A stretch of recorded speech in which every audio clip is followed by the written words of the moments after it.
2 நீதிபதிகள் அமர்வில் மேல்முறையீடு செய்திருந்தார்கள். தலைமை நீதிபதியின் தலைமையிலான அந்த அமர்வில் அந்த விசாரணைக்கு வந்தபோது அந்த தனி நீதிபதியோட உத்தரவை இடைக்கால தடை விதித்தார்கள். தற்போது அந்த உத்தரவு ரத்து செய்யப்படுகிறது. மீண்டும் அதே தனி நீதிபதி இந்த வழக்கை விசாரிப்பார் என்பதுதான் தலைமை நீதிபதியின் அமர்விலான அந்த அமர்வில் வந்திருக்கக்கூடிய தீர்ப்பாக இருக்கிறது.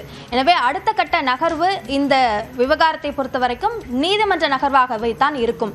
ஒருவேளை இன்றைய தீர்ப்பில் அது மறு ஆய்வுக்குழுக்கு அனுப்பப்படுகிறது என்று உத்தரவும், அதே போன்று இவ்வளவு நாட்களுக்குள்ளாக அந்த மறு ஆய்வை முடித்து தணிக்கை சான்றை வழங்க வேண்டும் என்ற உத்தரவு பிறப்பிக்கப்படும் என்ற எதிர்பார்ப்பு தான் இருந்தது. ஆனால் அப்படியான எந்த முடிவையும் எடுக்காமல் முந்தைய உத்தரவை ரத்து செய்துவிட்டு மீண்டும் போதிய அவகாசம் கொடுத்து இதில் உத்தரவு பிறப்பிக்க வேண்டும் என்பதுதான் தலைமை நீதிபதி அமர்வினுடைய முடிவாக இருக்கிறது. எனவே இது ஒரு நீதிமன்ற நகர்வாகவே அடுத்தடுத்த நகர்வுகள் இருக்கும் என்று எதிர்பார்க்கப்படுகிறது. எனவே இந்த படம் இது தாமதமாகும் என்பதுதான் இதில் முக்கியமாக நம்மளுடைய டேக்அவே பாயிண்டாக இதில் இருக்கிறது.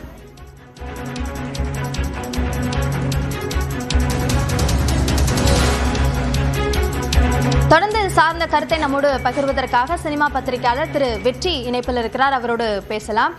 சார் வணக்கம். மீண்டும் இது நீதிமன்றத்திலேயே இந்த நடைமுறைகள் சென்று அதற்கு பிறகுதான் தணிக்கை வாரிய முடிவுக்கு செல்லும் என்ற சூழல் ஏற்பட்டிருக்கிறது. உங்களுடைய பார்வை என்ன?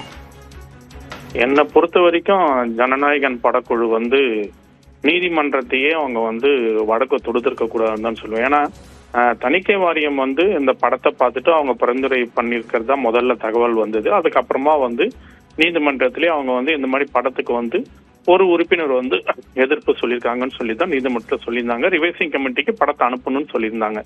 ரிவைசிங் கமிட்டிக்கு போறதுக்கு தயாரிப்பு நிறுவனம் சரின்னு சொல்லிட்டு இருந்தாங்கன்னா அதுக்குண்டான ஃபார்மாலிட்டிஸ் 15 நாள் 20 நாள்ல முடிஞ்சிட்டு இந்த படம் அதுக்கப்புறமா அந்த நடைமுறைப்படி தணிக்கை வாரியத்தின் நடைமுறைப்படி படம் வெளியில வந்திருக்கும்.